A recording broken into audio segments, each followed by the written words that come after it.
오늘이 7월 달의 첫 번째 주일입니다. 교회 절기로 하면 오늘이 맥주 감사 주일입니다. 이 말은요, 벌써 올해가 6개월이 지났다는 뜻입니다. 전반기가 끝나고 이제는 후반기가 시작이 되었습니다. 지나온 삶의 걸음과 시간을 돌이켜보면 얼마나 빨리 지나가는지 모릅니다. 그렇지 않습니까? 10대 때가 어저께 같지 않나요? 그런데 벌써 우리가 여기까지 왔습니다. 하나님께서 우리의 앞날을 얼마만큼 남겨놓으셨는지는 아무도 모릅니다. 그러나 하나님께서 주신 그 기간 가운데 주님과 동행하며 하나님을 기쁘시게 하며 복된 삶을 살아가는 모든 믿음의 가족들이 되기를 주님 이름으로 축원합니다. 오늘 본문은 로마서 말씀 가운데서도 가장 핵심되는 말씀입니다. 지금으로부터 약 500년 전, 정확하게 말하면 502년 전 1517년 마르틴 루터는 이 말씀을 통해서 하나님의 뜻을 깨닫습니다. 특별히 16절, 17절 이 두 구절 말씀이 그의 마음속에 화살같이 박힙니다. 그러면서 하나님의 계획과 하나님의 뜻과 하나님의 목적을 깨닫고 그리고 새로운 종교 계획을 시작합니다. 오늘 본문의 중심 말씀도 바로 16절, 19절 두 구절 말씀입니다. 루터에게 주신 그 말씀의 은혜가 우리 가운데도 임하게 하실 줄 믿습니다. 먼저 17절입니다. 복음에는 하나님의 의가 나타나서 믿음으로 믿음에 이르게 하나니 기록된 바 오직 의인은 믿음으로 말미암아 살리라 함과 같으니라. 오직 의인은 믿음으로 말미암아 살리라. 이것이 종교 개혁을 시작하는 불씨가 됩니다. 마르틴 루터의 이야기를 제가 잠깐 소개해 드릴게요. 이 마르틴 루터는 원래 사제였습니다. 신부였습니다. 그는 자신의 죄에 대해서 매우 민감했습니다. 죄의 문제를 해결하고자 노력을 합니다. 그리고 선행도 많이 하고 착한 일도 많이 하고 구제도 많이 하고 또 고해성사, 자신의 죄, 마음속에 있는 생각들이 많지 않습니까? 그 죄에도 대해서 하루에 몇 번씩이나 고해성사를 합니다. 하도 사소한 것들을 가지고 와서 고해성사를 하니까 고해성사를 담당하던 주임 신부가 하는 말이 제발 죄 같은 죄 좀 가지고 와서 고해성사를 할 수 없겠니? 라고 말을 했을 정도라고 말합니다. 그러던 루터가 자신의 마음속에 이 죄 문제를 가지고 양심과 싸우는 루터가 어느 날 로마서를 읽는 중에 이 말씀 가운데 큰 깨달음을 얻습니다. 그의 글입니다. 그때 나는 수도사로서는 흠잡을 데 없었지만은 하나님 앞에서는 말할 수 없는 죄인이었기에 도무지 나의 행위로 하나님 앞에 설 자신이 없었습니다. 그러던 어느 날 나는 하나님의 의와 믿음이라는 말 사이에 관련이 있다는 것을 깨닫게 되었습니다. 하나님의 의란 무엇인가 하면은 우리의 믿음을 보시고 우리를 죄가 없는 것으로 취급하시는 그것이 하나님의 의라는 것을 깨달았습니다.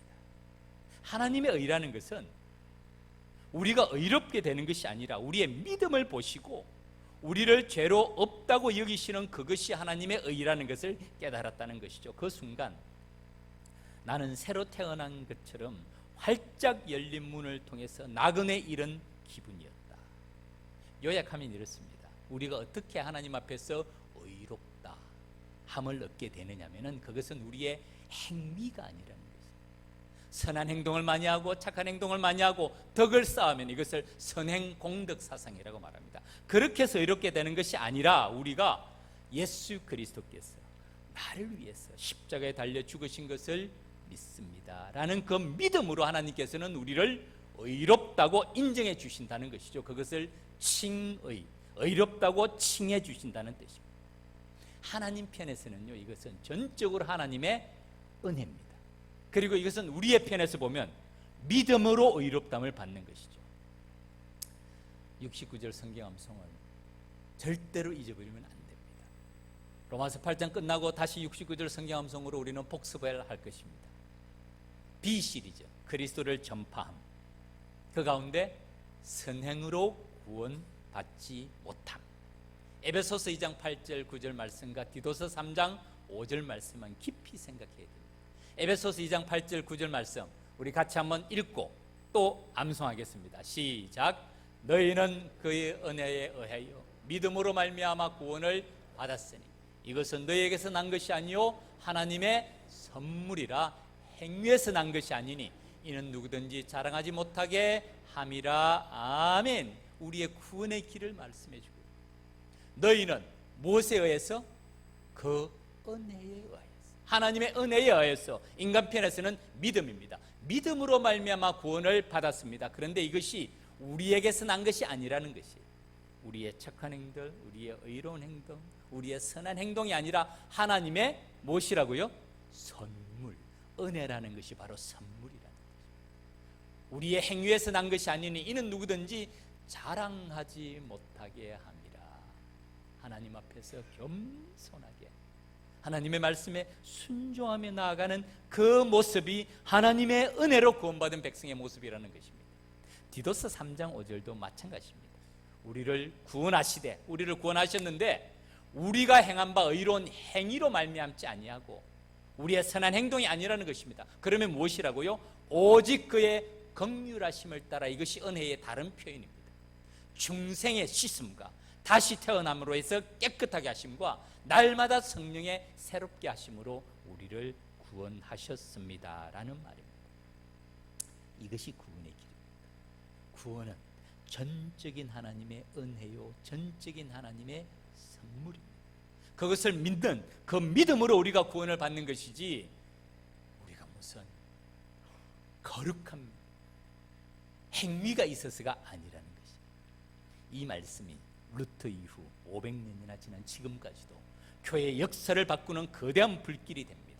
오늘 우리가 종교개혁의 후예들입니다. 종교개혁의 핵심은 루트가 오늘 이 말씀을 통해서 깨달은 것처럼 말씀으로 돌아가자. 이것이 종교개혁의 핵심입니다. 말씀으로 돌아가자. 우리 장로교 신학을 개혁신학이라고 말합니다. 이 개혁신학의 기초가 된 것은 칼빈주의입니다. 칼빈의 기독교 강요를 중심으로 한 칼빈주의가 우리 개혁신학의 토대인데, 칼빈주의를 한마디로 말하면 성경주의예요. 제가 자주 인용합니다마는 성경이 말하는 데까지 말하고 성경이 멈추는 곳에서 멈추는 것, 이것이 개혁신학이고 칼빈주의입니다. 이 성경의 전체 주제가 뭡니까? 한마디로 여호와께로 돌아가자, 말씀으로 돌아가자. 호세아 선지자는 호세아 6장 1절에서 우리가 여호와께로 어떻게 돌아가야 되는지, 왜 돌아가야 되는지에 대해서 말씀을 하십니다. 같이 한번 읽겠습니다. 시작. 오라 우리가 여호와께로 돌아가자.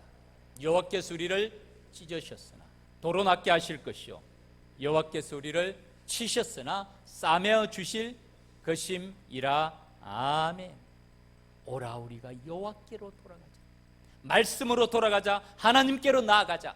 여호와께서 우리를 찢으셨으나 우리를 징계하시고, 우리를 벌하셨으나 도로 낫게 하실 것이요, 우리를 치셨으나 싸매어 주실 것임이라. 무슨 말입니까? 우리의 죄를 자복하고 회개하면서 여호와께로 돌아가면 여호와께서는 우리를 용서하시고 고쳐주시고 회복시켜 주실 것이라는 말씀입니다. 여호와께로 돌아가자. 오라 우리가 여호와께로 돌아가자. 이 말씀이 곧 말씀으로 돌아가자. 하나님의 말씀으로 돌아가자. 그리할 때 우리를 하나님께서는 도로 낫게 하실 것이요, 싸매어 주실 것입니다. 회복시켜 주신다는 말씀이죠. 우리를 치료하여 주신다는 말씀, 우리를 회복시켜 주신다는 말씀이고 우리를 고쳐 주신다는 말씀입니다. 사랑하는 믿음의 가족 여러분, 오늘날 우리 자신이 어떻게 회복될 수 있을까요? 오늘날 교회가 어떻게 회복되고 오늘날 국가가 어떻게 회복될 수 있을까요?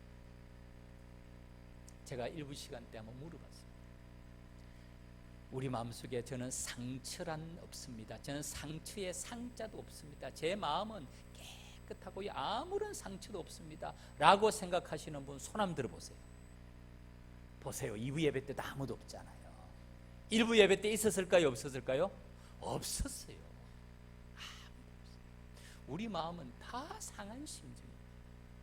우리 마음에 상처를 준 사람들 많이 있죠. 저 사람도 이 사람도 저쪽에 있는 사람도 다 상처를 준 것 같은데 실상은 내가 상처를 주고 내가 상처를 받습니다. 그리에 우리의 마음입니다. 이런 우리의 마음을 어떻게 치료하고 회복시키고 고쳐주실 거예요. 우리 주님께서 우리의 마음을 어루만져 주실 때 우리의 심령이 회복될 줄 믿습니다. 사람에게 회복받기는 어려워요. 사람에게 치유받기는 참 어렵습니다.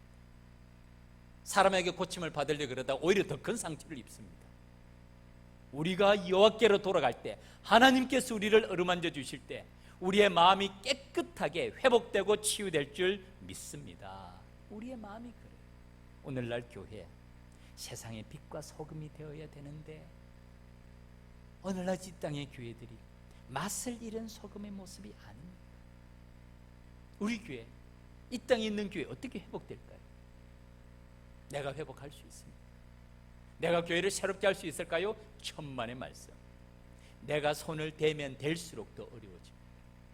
여호와께로 돌아갈 때, 하나님께서 개입하실 때 회복될 줄 믿습니다. 그게 하나님의 손길. 오늘날 국가와 민족을 위해서 많이 기도합니다. 기도해야 됩니다. 국가와 민족이 어떻게 회복될 수 있을까요? 하나님 앞에서 공의와 정의가 바로 서 있는 국가, 그것이 회복된 국가인 줄 믿습니다. 하나님께서 긍휼을 베풀어 주시고 하나님께서 국가와 민족에게 불쌍히 여겨 주실 때 그 국가가 하나님 앞에 바로 설 때 진정하게 회복이 될 줄 믿습니다. 우리 자신, 교회, 국가 회복되는 길은 여호와께로 돌아가는 길, 하나님께로 나아가는 길이. 이번 주부터 여름 행사가 시작이 됩니다. 이번 주말 영아부와 유치부, 여름 성경학교 시작이 되고요. 이제 유년부, 초등부, 중고등부, 청년부, 새가정부 여름 사역이 시작이 됩니다. 어떻게 하면 우리의 다음 세대가 바르게 세워지고 어떻게 하면 우리 다음 세대 자녀들이 그들의 삶이 변화될 수 있을까요? 오늘날 우리 한국교회의 희한한 과제가 두 가지입니다. 둘 다 다자로 시작해요. 첫 번째는 다음 세대, 두 번째는 다문화 사역이에요. 이 두 가지 다 매우 중요합니다. 다음 세대는 교육이죠. 그것이 세대 선교입니다. 오늘날 교육은요, 선교입니다. 다음 세대를 세우는 세대 선교의 사역이 다음 세대 교육, 세대 선교입니다. 다문화가 뭡니까? 세계 선교. 하나님께서 우리 곁으로 민족을 보내주셨어요. 우리나라 다문화 비율이, 제가 지난주에 다문화 세미나 참석하면서 특강을 들으면서 알았습니다. 보통 2.5%가 되면 다문화 사회라고 말하는데 우리나라는 몇 프로 될까요? 5%. 5%가 넘어요. 앞으로 어떻게 될까요? 다문화 사회가 점점 줄어들까요? 많아질까요? 점점 많아질 수밖에 없어요. 인구 절벽, 급격한 출산율의 전환은 할 수 없습니다. 이민을 통해서, 다문화를 통해서 세워나갈 수밖에 없어요. 다음 세대와 다문화, 우리 한국교회의 당면 과제입니다. 어떻게 하면 우리의 다음 세대, 그들의 삶이 바르게 세워지고 그들의 삶이 변화될 수 있을까요? 한 가지입니다. 하나님을 만날 때, 우리의 자녀들이 하나님의 살아계심을 경험할 때 그들의 삶이 뿌리로부터 변하게 될 줄 믿습니다. 여름 행사의 목적이, 우리 선생님들과 지도교육자들은 말할 필요도 없고 온 교회가, 이것은 성령의 역사잖아요. 성령의 어루만져 주심에 함께 할 수 있도록 온 교회가 기도하면서 나아가야 됩니다. 하나님의 영으로 인도함을 받는 사람들, 하영인으로, 그들이 이 세대를 본받지 아니하고 죽은 물고기처럼 이 세대 가운데서 혼탁한 이 세대에 둥둥 떠내려가지 아니하고 살아있는 물고기처럼 맑은 물을 향해서 나아갈 수 있도록, 하나님의 뜻을 분별하며 찾으면서 나아갈 수 있도록 우리가 기도해 줘요. 앞으로 10년입니다. 하나님이 주신 골든타임 10년을 놓치지 말라. 정말 한국교회 10년 동안에 다음 세대를 바르게 세우지 못하면요, 종교개혁의 정신은 여호와께로 돌아가자, 하나님께로 돌아가자, 말씀으로 돌아가자. 이 종교개혁의 정신은 오늘 우리에게도 살아있고 다음 세대도 살아있어야 될 중요한 과제입니다. PPT 화면을 하나 준비했습니다. 이것은 1517년 이후 지금까지 우리가 종교개혁의 후예들로서 믿음의 생활을 해올 때 그 믿음의 생활 가운데 가장 중심되는 5가지 원리를 보여줍니다. 따라하시기 바랍니다. 오직 성경, 오직 성경. 이것이 출발점이에요. 여호와께로 돌아가자. 오직 말씀. 하나님의 말씀이 우리의 기준이 되고 우리의 표준이 됩니다. 그리할 때 하나님께서는 우리를 회복시켜 주실 줄 믿습니다. 두 번째, 오직 그리스도. 따라하십시오. 오직 그리스도, 오직 그리스도. 이것은 복음입니다. 로마서 1장에서 사도 바울이 복음이 뭐라고 말합니까?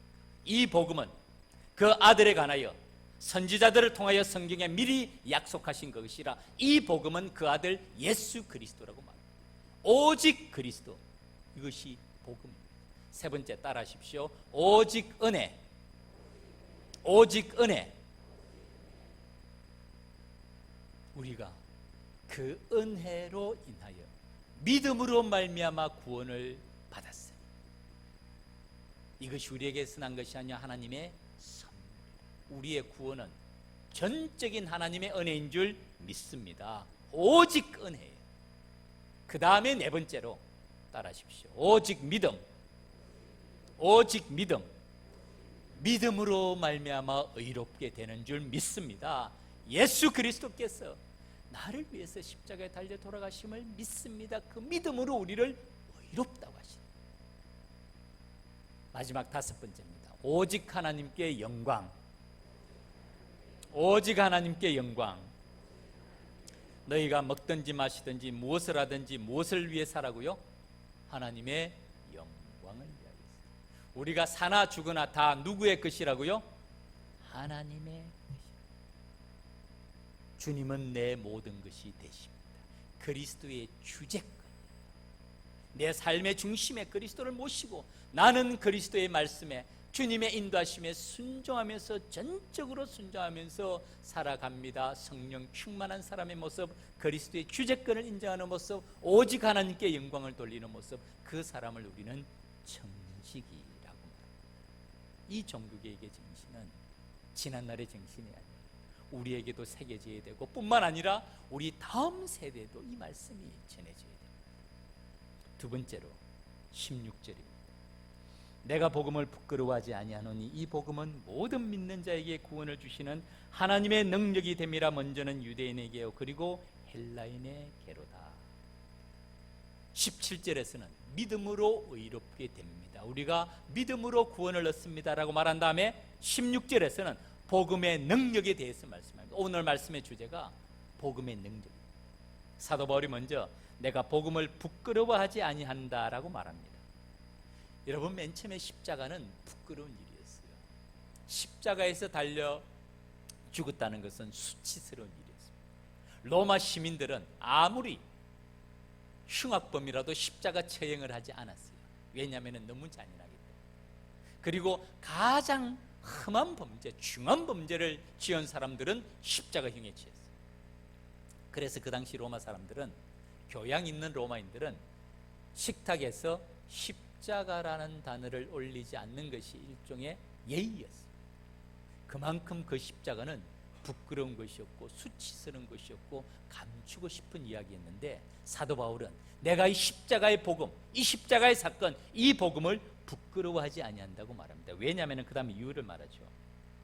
이 복음은 모든 믿는 자에게 구원을 주시는 하나님의 능력이 되기 때문입니다.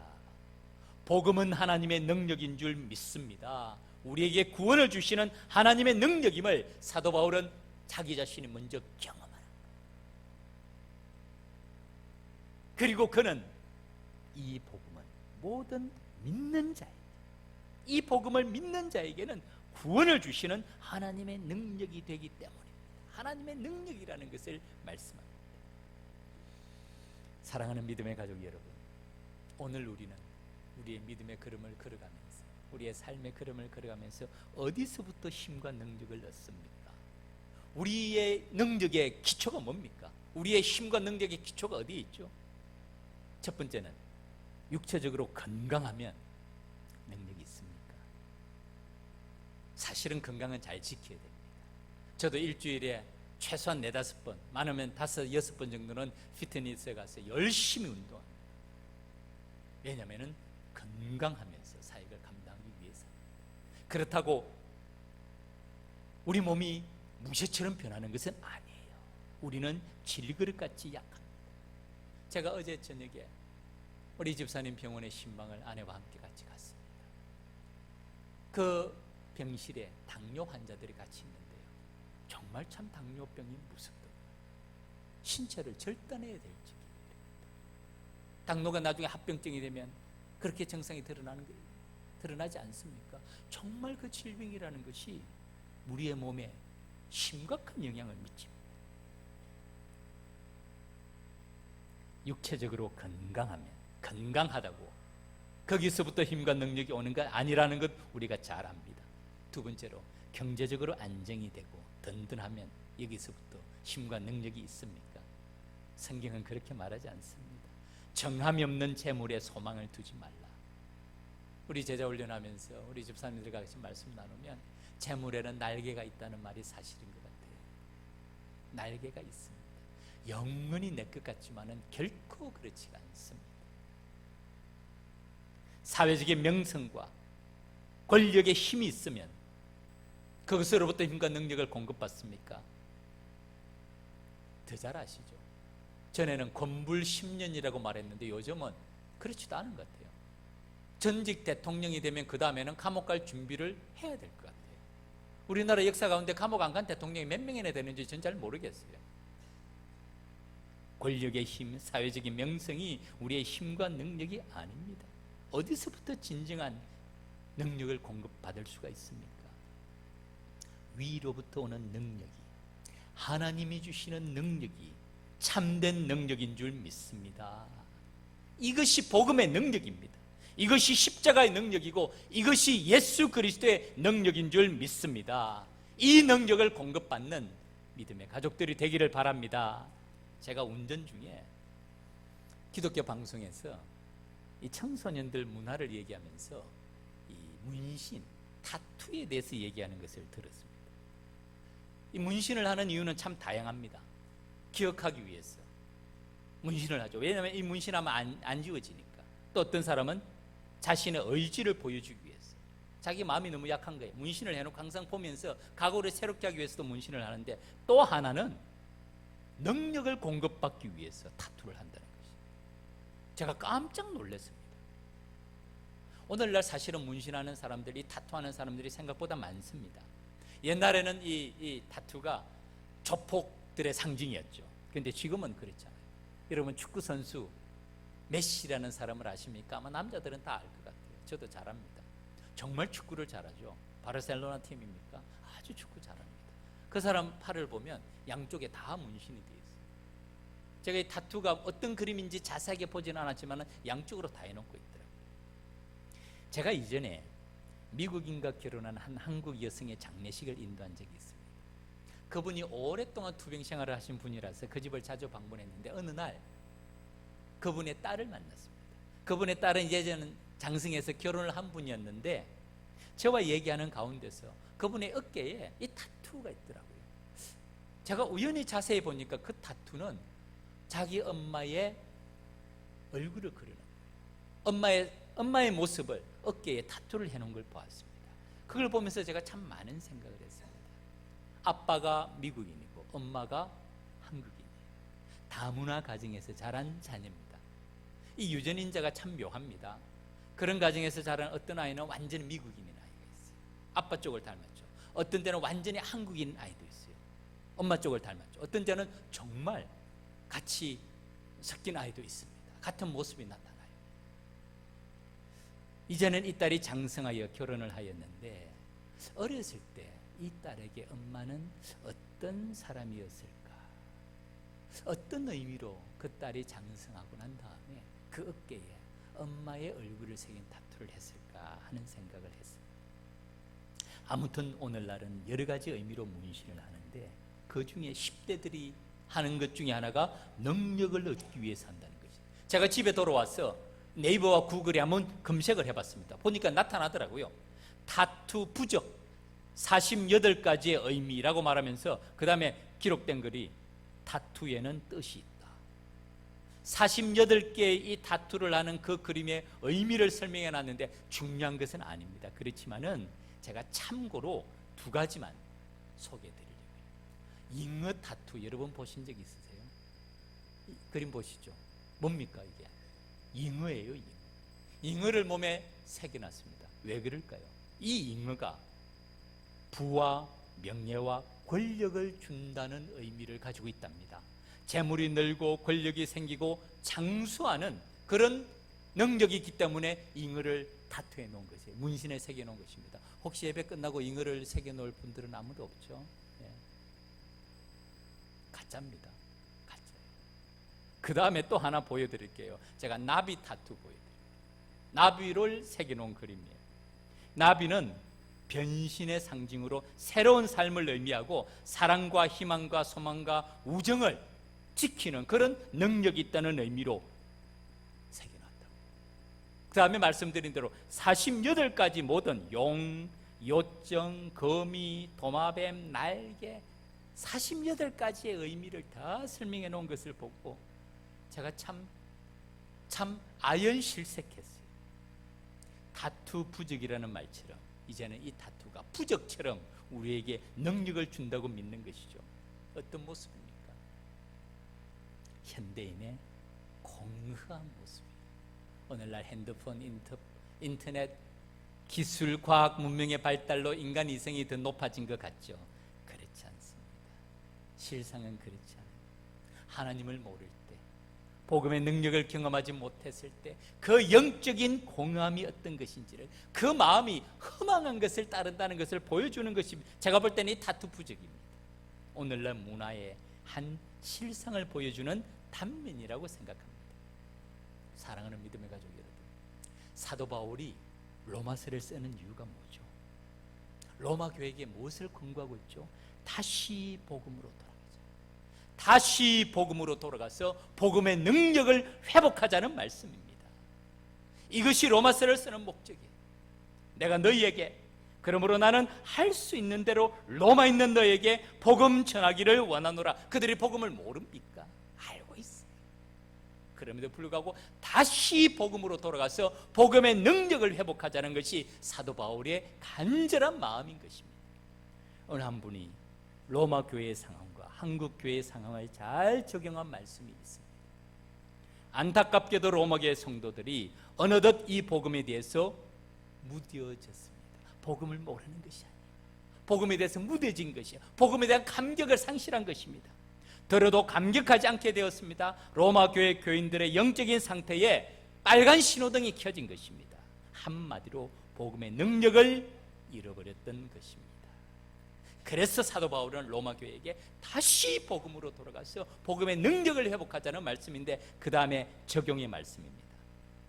오늘날 우리 한국 교회의 문제가 바로 이것이 아닙니다. 우리는 복음의 능력을 잃어버리지는 않았습니까? 교회가 그렇고 목회자들이 그렇고 교인들이 그렇게 되지는 않았습니까? 그러면서 한 목사님의 말씀을 인용합니다. 한국 교회가 부흥이 안 되는 게 아니라 교회가, 목회자들이, 그리스도인들이 복음의 능력을 잃었기 때문입니다 라는 말을 가슴에 새겨야 된다는 말씀입니다. 그 다음 부분입니다. 우리가 복음하면 다 아는 것 같지만은 사실은 잘 모른다는 거예요. 그리고 복음에 대해서, 신앙의 본질에 대해서 또 그렇게 관심을 갖지 않는다는 것입니다. 설사 알면 뭐합니까? 그분의 글입니다. 가슴이 뜨겁지가 않다는 것이죠. 무관심하고 감사와 감격이 없다는 것입니까? 그러니까 당연히 복음을 전하지 않게 된다는 것입니다. 사도 바울은 로마 교인들에게 복음을 전하고 싶었습니다. 나는 할 수 있는 대로 로마에 있는 너희들에게 복음 전하기를 원하노라. 로마 교회 교인들은 복음을 알았지만은 복음의 능력을 상실하고 있었기 때문입니다. 바울은 그들이 복음의 능력을 회복해야 함을 뜨겁게 토로하고 있습니다. 바울의 이 외침은 마지막 부분입니다. 로마 교회를 위한 외침이 아니라 우리 모두에게, 한국 교회 모든 성도에게 주시는 말씀이라고 확신합니다. 그리고 마지막 결론입니다. 우리는 다시 복음의 능력을 회복해야 합니다. 사랑하는 믿음의 가족 여러분, 우리는 복음에 대한 뜨거운 감격이 있습니다. 우리는 복음의 능력을 잃어버리지는 않았습니까? 우리는 마음이 무뎌지지가 않았습니까? 우리는 이 복음의 감사를 잃어버리지는, 상실하지는 않았습니다. 말씀을 들어도 감사가 없고, 예배를 드려도 하나님 임재를 경험하지 못하고 있는 것은 아닙니까? 그렇다면 로마 교인들 뿐만 아니라 우리의 영적인 상태도 빨간 신호등, 적 신호가 켜진 것은 아닌가 생각해야 된다는 말씀이죠. 우리에게 주시는 말씀 아닙니까? 나에게 주시는 말씀 아닙니까? 우리도 다시 복음으로 돌아가야 되지 않습니까? 그래서 복음의 능력을 회복하고 그 능력 가운데서 하나님의 사명을 이루는 그런 백성이 되어야 될 줄 믿습니다. 말씀을 맺겠습니다. 다투 이야기를 했는데요, 다른 한 글입니다. 제목이 주님의 손에 달린 무당의 미래. 부적을 누가 씁니까? 무당이 씁니까? 아니면 절에서 써줍니까? 무당이 써줘. 아시네요. 아시네. 우리 저기 구로동길 저쪽으로 걸어가면 양쪽으로 집이 가득 있는 데 있죠. 마치 체육대 할 때 망국기 걸어놓은 것처럼 쫙 붙어 있는 데 있죠. 거기 종종 가십니까? 가시는 분 한번 손 한번 들어보세요. 아무도 없네. 주님의 손에 달린 무당의 미래라는 글인데요, 아마 기억하시는 분이 있을 겁니다. 전화벨이 울렸다. 딱 전화벨이 울리네요. 이 글의 첫 문장이 전화벨이 울렸다. 우리 교회 집사님이었다. 목사님, 혹시 무당도 예수 믿을 수가 있을까요? 전화를 한 거예요. 그리고 그분의 말씀이, 제가 한 분을 소개해 드릴 테니 전도 좀 해주세요. 이야기를 들어보니까 이 집사님은 영어 교사였어요. 그 집사님이 가르치는 아이의 엄마가 무당이었는데 요즘 이 무당이 문제가 생겼어요. 불안증에 걸려있고 우울증에 걸려있다는 것입니다. 그래서 그 선생님한테 이야기하고, 그 선생님이 집사님인데 목사님에게 전화해서 복음을 전해달라. 이 목사님이, 나는 영적 전쟁을 선포하고 그 무속인의 집을 향해, 그 무속인의 이야기입니다. 저는 신이 내린 사람입니다. 강신무라는 뜻이죠. 그런데 제 신은 가르쳐주지 않는 것이 많습니다. 그래서 제가 틀린 점을 쳐준 사람들이 혹여 다시 와서 행패를 부리면 어떻게 할까라는 생각으로 너무나 두렵습니다. 이 무당이 이 목사님에게 이 얘기를 합니다. 이 말을 듣고 난 목사님의 생각입니다. 이게 귀신과 하나 된 사람의 한계구나 하는 생각과 함께 그 무당이 참으로 불쌍하다는 생각이 들었습니다. 그분에게 하나님을 전합니다. 우주 만물을 만드신 분, 인간의 생사 화복을 주장하시는 분, 창조주가 되시는 분은 오직 하나님이십니다. 미래는 그분의 손에 달려 있습니다. 하나님 외에 모든 신은 가짜입니다. 그리고 그 하나님은 당신을 사랑하십니다. 이 말씀을 듣고 있던 무당의 눈에 생기가 돌았습니다. 귀신에게 사로잡혀 있던 사람이 주님을 만나는 순간이었습니다. 마침내 그녀는, 그 무당은 예수님을 믿겠다고 고백하며 무당의 제에서 떠나기로 약속했습니다. 무당의 일을 그만두면 생업이 없어지고 수입이 없어짐에도 불구하고 그는 약속했습니다. 주님이 어떤 분인지를 알게 된 이상 돈이 문제가 아닙니다. 나는 그 여인을 통해 앞으로 교회가 세워지고 하나님의 위엄이 드러나리라 믿는다. 그리고 맨 마지막 부분입니다. 복음은 무당까지도 받고 하나님의 역사를 이룰 능력이 있기 때문이다. 아멘. 이게 복음의 능력. 복음은 무당까지도 바꾸어서 하나님의 역사를 이룰 능력이 있는 줄 믿습니다. 이게 복음의 능력이에요. 우리의 자녀가, 우리의 가정과 우리의 사업이, 우리의 미래가 누구의 손에 있습니까? 무당이 점쳐주는 데 있습니까? 하나님의 손에 있음을 믿습니다. 하나님의 능력 가운데 있습니다. 여호와께로 돌아가자, 말씀으로 돌아가자. 이것이 복음의 능력을 회복하자는 말씀이죠. 사도 바울이 말합니다. 내가 복음을 부끄러워하지 않습니다. 왜냐하면 이 복음은 모든 믿는 자에게 구원을 주시는 하나님의 능력이 되기 때문입니다. 어느덧 종교개혁 이후에 500년의 시간이 흘렀습니다. 사랑하는 믿음의 가족 여러분, 이제 우리도 다시 복음으로 돌아가야 됩니다. 다시 말씀으로 돌아가야 되고 다시 여호와께로 돌아가야 됩니다. 이것이 오늘날 우리가 감당해야 되는 제2의 종교개혁. 어느새 우리도 모르게 하나님의 말씀을 떠나 있지는 않습니다.